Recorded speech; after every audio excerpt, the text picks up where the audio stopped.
নমস্কার বন্ধু, IT take support YouTube channel আপনাদের সবাইকে স্বাগত জানাই। তো বন্ধু, আশা করি সবাই ভালো আছেন এবং সুস্থ আছেন। তো আজকে আবারও চলে এলাম আপনাদের সামনে একটি অত্যন্ত গুরুত্বপূর্ণ কাজের ভিডিও নিয়ে। তো বন্ধুরা, দেখতে পাচ্ছেন সিগমা প্লাস V2 মডেলের একটি পাওয়ার টিলার। তো বেসিক্যালি বন্ধু, এই পাওয়ার টিলারটার ইঞ্জিনটা খারাপ হয়ে গিয়েছে। তো মূলত যে সমস্যা বন্ধু, এই ইঞ্জিনটার এয়ার আউটলাইন অর্থাৎ এই টাইমিং কাভারের এয়ার আউটলাইন দিয়ে প্রচণ্ড পরিমাণে কালো ধোঁয়া বেরোচ্ছিল এবং তার সঙ্গে সাইলেন্সার দিয়ে প্রচণ্ড পরিমাণে কালো ধোঁয়া বেরোতে বেরোতে কিন্তু ইঞ্জিনটা বন্ধ হয়ে গেছিলো। আর তারপর থেকে কিন্তু ইঞ্জিনটা স্টার্ট নিচ্ছে না। তো ফার্স্ট বন্ধু, আমরা ইঞ্জিনটাকে সম্পূর্ণ খুলে নেব এবং পার্ট টু পার্ট চেক করব কোথায় প্রবলেম রয়েছে। তো ফাইনালি বন্ধু, আমরা কিন্তু রকার বক্স খুলে নিলাম। এবার চেক করে দেখব যে এখানে কোথাও ডিফল্ট রয়েছে নাকি। তো বন্ধু, দেখতে পাচ্ছেন রকারের ক্লিয়ারেন্স কিন্তু একদম সঠিক রয়েছে। তো ফার্স্ট বন্ধু, চ্যানেলে যদি নতুন হয়ে থাকেন অবশ্যই চ্যানেলটি সাবস্ক্রাইব করবেন। তো এবার ফাইনালি বন্ধু, আমরা রকারের বোল্টগুলোকে খুলে দিয়েছি। এবার রকারটাকে বাইরে বের করে দেখব যে এর মধ্যে ডিফল্ট কোথাও রয়েছে নাকি। তো দেখুন, ফাইনালি কিন্তু বের করে নিলাম। এবার নেক্সটে বন্ধু, এখানে আমাদের রকারের বুশগুলোকে ফলো করতে হবে। এটা অত্যন্ত গুরুত্বপূর্ণ জায়গা। দেখুন, খুব সুন্দর কিন্তু রয়েছে, কোথাও ক্লিয়ারেন্স নেই, একদম পারফেক্ট রয়েছে, হালকা একটু রয়েছে, তো এটা কিন্তু হিসাবে রয়েছে। এবার নেক্সটে বন্ধু, আমরা পুশ রডগুলো বের করে নেব। এবং বন্ধু, এর মালিকের যেটা বলার আছে অ্যাকচুয়ালি, যে কোনো রকম অবহেলা কিন্তু করা যাবে না, অর্থাৎ নতুনের মতন করতে হবে ইঞ্জিনটাকে। যার জন্য কিন্তু কোনো জায়গাও আমরা ছাড়বো না, অর্থাৎ A to Z আমরা পার্ট পার্ট করে চেক করে নেব। তো ফাইনালি বন্ধু, আমরা হেডের বোল্টগুলোকে খুলে নিয়েছি। এবার দেখতে পাচ্ছেন হেডের কন্ডিশান যা রয়েছে, ভাল্ব কিন্তু একটু দাবা রয়েছে, অর্থাৎ হেডের সিট সঠিক রয়েছে, ভাল্বগুলো কিন্তু একটু দেবে রয়েছে, ভাল্ব এখানে শুধু চেঞ্জ করব। এবার নেক্সটে বন্ধু, আমরা চলে আসবো এটা লাইনার পিস্টনের মধ্যে। তো ফার্স্ট এখানে লাইনার পিস্টন আমাদের চেক করতে হবে। দেখুন, যেভাবে করে ঘুরিয়ে কিন্তু চেক করতে হবে যে বোর্ডের কী অবস্থা, অর্থাৎ লাইনারের বোর্ডটা আমাদের চেক করতে হবে। দেখুন, চতুর্দিক দিকে কিন্তু কেটে গিয়েছে। অর্থাৎ বন্ধু, এই ইঞ্জিনটা আমি 4 বছর আগে রিপেয়ার করেছি। তো 4 বছর পরে কিন্তু হুট করে এটা খারাপ হয়ে গিয়েছে। তো আমরা সম্পূর্ণ ইঞ্জিনটাকে রিপেয়ার করব। তো ফাইনালি বন্ধু, আমরা সামনের কভারটাকে খুলে নিয়েছি। এবার নেক্সটে আমরা সিআর ব্যারিং এখানে ফলো করব। এটা অত্যন্ত গুরুত্বপূর্ণ জায়গা, যেহেতু বন্ধু ইঞ্জিনটা কালো ধোঁয়া দিচ্ছিল এবং কালো ধোঁয়া দিয়ে বন্ধ হয়ে গিয়েছে। তো আগে পজিশনটা সঠিক করে নেব, তারপরে কিন্তু এটাকে সম্পূর্ণ খুলে নেব। তো ফাইনালি বন্ধু, আমি কানেক্টিংয়ের বোল্টগুলোকে খুলে নিয়েছি। এবার নেক্সটে বন্ধু, আমরা সিআর ব্যারিংটিকে বাইরে বের করে নেব।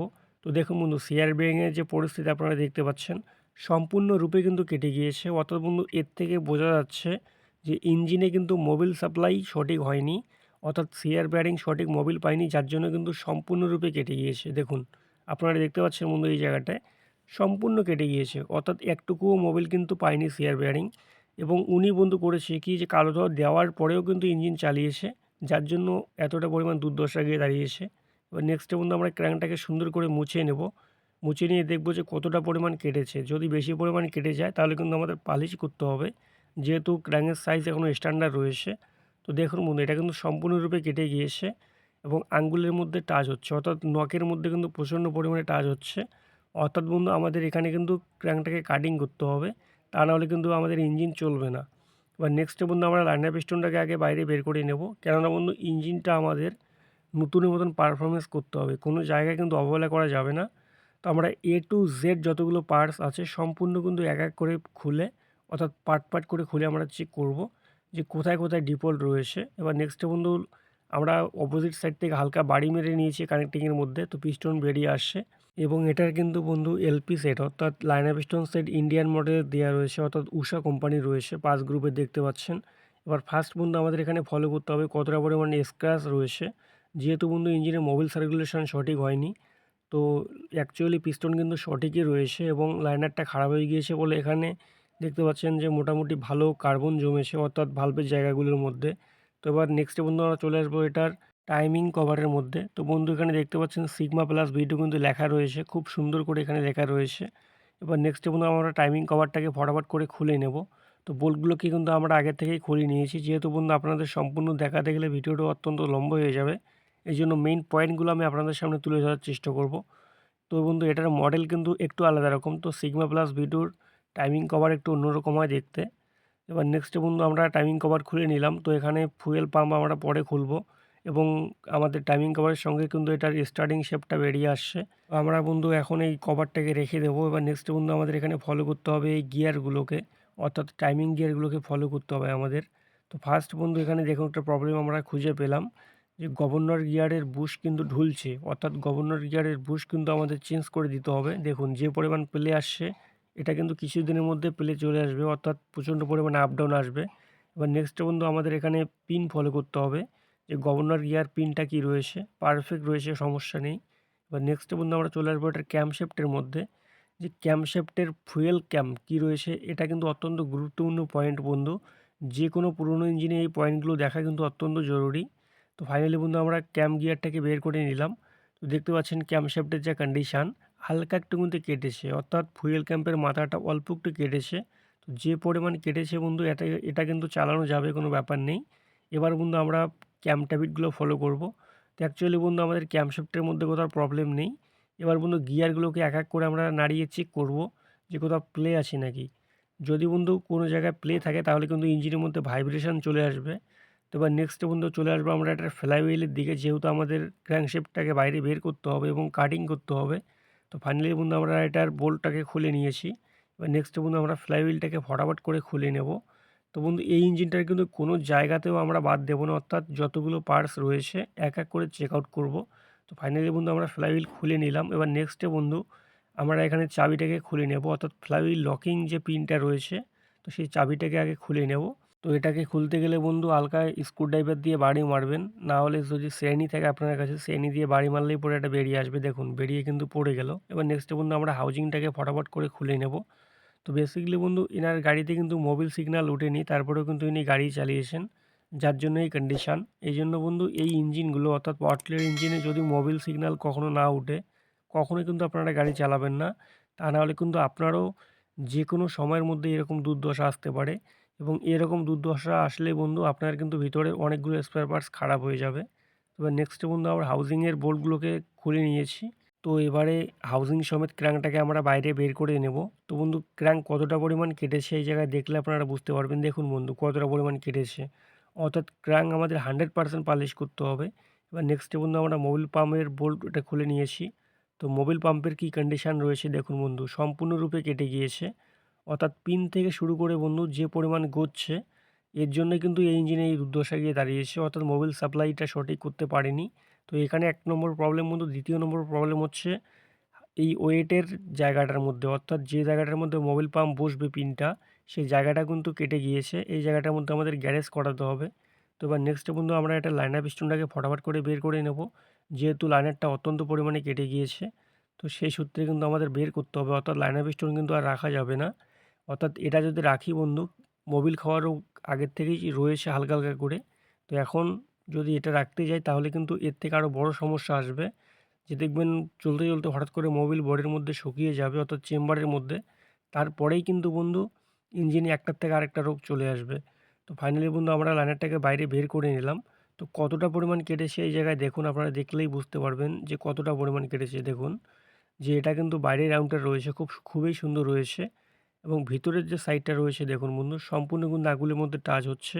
এবার যে টপ সাইডটা দেখুন বন্ধু, চতুর্দিকে কিন্তু এভাবে করে বিট হয়ে গিয়েছে, অর্থাৎ আঙ্গুলের মধ্যে কিন্তু আটকে যাচ্ছে, অর্থাৎ নখের মধ্যে। তো এবার চলে আসবো বন্ধু আমরা একটা ক্র্যাঙ্কের মধ্যে। তো সিআর বেরিংয়ের জায়গা তো কাটতে হবে, তার সঙ্গে বন্ধু আমাদের এই মোবিলের ঘাটটাও কাটতে হবে, অর্থাৎ বন্ধু এই বুশের জায়গাটা দেখতে পাচ্ছেন, হাউজিংয়ে কিন্তু আগের থেকেই কাজ করানো রয়েছে, অর্থাৎ বুশ বসিয়ে নেওয়া রয়েছে। তো এই জায়গাটা বন্ধু কতটা পরিমাণ কেটেছে, আঙ্গুলের মধ্যে কিন্তু লাগছে। তারপরেও আমরা একবার চেক করে নেব যে কতটা পরিমাণ প্লেটা। অনেক ইঞ্জিন বন্ধু রয়েছে দেখবেন যে অল্প লোডেই কিন্তু কালো ধোঁয়া দেওয়া শুরু করে দেয়। তো অ্যাকচুয়ালি বন্ধু সেই ইঞ্জিনগুলোর কিন্তু সলিউশন রয়েছে এই জায়গাটা, খারাপ হয়ে গেলে পরে কিন্তু আপনার যতই ইঞ্জিন সঠিক থাক, লোড কিন্তু সঠিক আসবে না। তো বন্ধু এখানে আমাদের এই বুশটাকে চেঞ্জ করতে হবে অ্যাকচুয়ালি, এই বুশটাকে নতুন করে বসিয়ে নিতে হবে।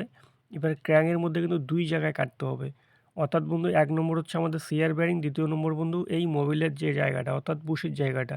এবার নেক্সটে বন্ধু আমরা চলে আসবো এটার নজেল এলিমেন্ট, ডেলিভারি ভালভ কী রয়েছে এগুলো আমাদের চেক আউট করতে হবে। কেননা বন্ধু এই ইঞ্জিনটার কাজ আমি মোটামুটি ৪ বছর আগেই করেছি, তারপর থেকেই কিন্তু জবরদস্ত চলছে, কোনো সমস্যা নেই। এবং হুট করে কিন্তু অনেক দিন পরে এই সমস্যাটা দাঁড়িয়েছে, যার জন্য কিন্তু বন্ধু ইঞ্জিনটাকে কোনো জায়গায় আমরা অবহেলা করব না, সম্পূর্ণ কিন্তু নতুন মতন পারফরমেন্স করব, যাতে করে আরও ৪ বছর খুব সুন্দর করে চলে। এই জন্য একটা একটা করে পার্ট আমরা খুব সুন্দর করে চেক আউট করে তারপরে ইঞ্জিনটাকে আমরা সেটিং করব। ফার্স্ট বন্ধু আগে আমরা ফুয়েল পাম্প বডিটাকে ফটাফট করে খুলে নেব, যেহেতু ইঞ্জিনটা অনেক দিন ধরে চলছে। তো এখানে বন্ধু এখানে যে লকিং পিনটা রয়েছে সেটা কিন্তু বেরোচ্ছে না, তো এটাকে হালকা এভাবে করে বাড়ি মারলেই পরে বেরিয়ে আসবে। দেখুন বেরিয়ে চলে গেছে এটা। তো আমি হাত দিয়ে চেষ্টা করলাম, তারপরে কিন্তু বেরোচ্ছে না। তো এখন হালকা কিন্তু এই জায়গার মধ্যে বাড়ি মেরে বের করলাম এটাকে। দেখুন ফাইনালি এটা বেরিয়ে আসছে। রোলারের কী কন্ডিশন রয়েছে, খুব সুন্দর কিন্তু রয়েছে। এবার রোলারটাকে পরে আমরা চেক আউট করব। এবার নেক্সটে বন্ধু ফটাফট করে পিন-টিনগুলো বের করে আমরা চেক করে দেখব। কেননা বন্ধু ৪ বছর ধরে যেহেতু চলছে, তো এই পয়েন্টগুলো কিন্তু আমাদের দেখতে হবে। যে সমস্যাটা দাঁড়িয়েছে সেই সমস্যার যদি আজকে আমরা কাজ করি, তো আবার মোটামুটি কিছুদিনের মধ্যেই বাকি জায়গাগুলোর মধ্যে প্রবলেম চলে আসবে। তখন বন্ধু নিজের রেপুটেশনটা খারাপ হবে। এইজন্য বন্ধু প্রত্যেকটা পয়েন্ট আমরা চেক আউট করব। যে বেসিক্যালি যে পয়েন্টগুলো চেক করতে হয় অ্যাকচুয়ালি যে একটা ইঞ্জিনে, সেই পয়েন্টগুলো আমরা এক, এক করে চেক করব। তো ফাইনালি বন্ধু আমরা বডিটাকে খুব সুন্দর করে খুলে নিলাম। এবার দেখতে পাচ্ছেন ডেলিভারি ভালভ তো বেরিয়ে এলো। এবার নেক্সটে হালকা এখানে প্রেস করলেই বডিটা বেরিয়ে আসবে দেখুন। খুব সুন্দর করে কিন্তু বেরিয়ে এলো। এবার নেক্সটে বন্ধু আমরা এটাকে চেক আউট করব আগে যে কতটা পরিমাণ কেটেছে এবং কোম্পানি বন্ধু দেখতে পাচ্ছেন এখানে স্যানডং কোম্পানি রয়েছে, X47 রয়েছে। তো এবার বন্ধু পিনটা কিন্তু কাটা দেখা যাচ্ছে বাইরের থেকেই হালকা। তো আমরা বন্ধু এবার এটাকে সম্পূর্ণ চেক করে নেব হালকা ডিজেল দিয়ে। তো বন্ধু দেখুন যে এখান থেকে কিন্তু হালকা হাওয়া বের হচ্ছে। অর্থাৎ বন্ধু এটার প্রবলেম সবেই শুরু হয়েছে। তো মোটামুটি এটা কিন্তু ১ থেকে ১.৫ মাস বা ২ মাসের মধ্যে প্রবলেম চলে আসবে। যার জন্য বন্ধু এটাকে আমরা চেঞ্জ করে দেবো অর্থাৎ এলিমেন্টটাকে। এবার বন্ধু ডেলিভারি ভালভ দেখতে পাচ্ছেন আপনারা। নিচের দিকে পিনটা রেখেছি তারপরেও কিন্তু কোনো প্রকার প্রেশার নিচ্ছে না। অর্থাৎ এটাও কিন্তু আমাদের সম্পূর্ণরূপে কেটে গিয়েছে। এবার নেক্সট বন্ধু চলে আসবো আমরা নজেলের মধ্যে। তো নজেলের কি কন্ডিশন বন্ধু দেখুন। খুব ইজিলি কিন্তু বেরিয়ে আসলো যেহেতু ৪ বছর ধরে চলছে এই গাড়িটা। তো অ্যাকচুয়ালি এই পার্টসগুলো বন্ধু এগুলো হচ্ছে বেসিক পার্টস। একটা গাড়ি চললে পরে এগুলো কিন্তু চেঞ্জ করতেই হয়। তো অ্যাকচুয়ালি বন্ধু নজেল এলিমেন্ট, ডেলিভারি ভালভ এগুলো আমাদের চেঞ্জ করতে হবে। তো বন্ধু অ্যাকচুয়ালি এই গাড়িটার কী করলে পরে এই গাড়িটা আমাদের নতুন মতন পারফরম্যান্স দেবে। তো আসুন বন্ধু A to Z আমরা এই পার্টগুলো নিয়ে এখন বিস্তারিত আলোচনা করব। তো অ্যাকচুয়ালি বন্ধু আমরা এই ওয়েটের মধ্যে কাজ করতে হবে। অর্থাৎ মোবিল পাম্পের যে জায়গাটা এটা কিন্তু ক্ষয়ে গিয়েছে দেখতে পাচ্ছেন আপনারা। তো এই জায়গার মধ্যে আমাদের কাজ করতে হবে, গ্যারেজ করাতে হবে।